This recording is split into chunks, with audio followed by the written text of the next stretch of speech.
नमस्कार विद्यार्थी मित्रांनो, आज आपण पाहणार आहोत alphabets and their phonic sounds. A पासून झेड पर्यंतच्या इंग्रजी अक्षरांना मराठीमध्ये कोणते ध्वनी वापरले जातात हे आपणा सर्वांनाच माहिती आहे. तरीसुद्धा स्क्रीनवर दिसणाऱ्या सर्व अक्षरांचे साऊंड लिहून घेऊन पुन्हा एकदा पाठांतर करा. पण त्याचबरोबर काही महत्त्वाचे नियम आहेत, ते कधीही विसरू नका. नियम क्रमांक 1, कोणत्याही शब्दात बीच्या पूर्वी यम आले असेल तर बीचा उच्चार होत नाही. उदाहरणार्थ थम, को, नीम, डम.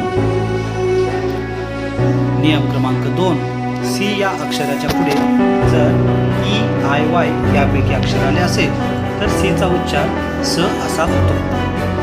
उदाहरणार्थ सायकल, सेंटर, सिटी, सिमेंट.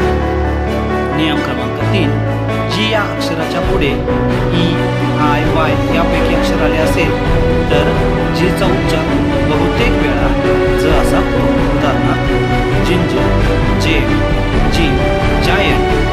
नियम क्रमांक 4, क या अक्षरासाठी के या अक्षराबरोबरच क्यू, सी एच, सी के यांचाही उपयोग केला जातो.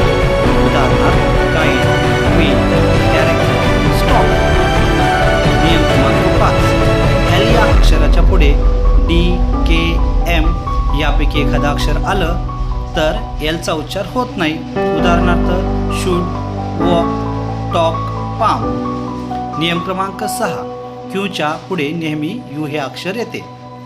उदाहरणार्थ quite, queen, question, quick, check.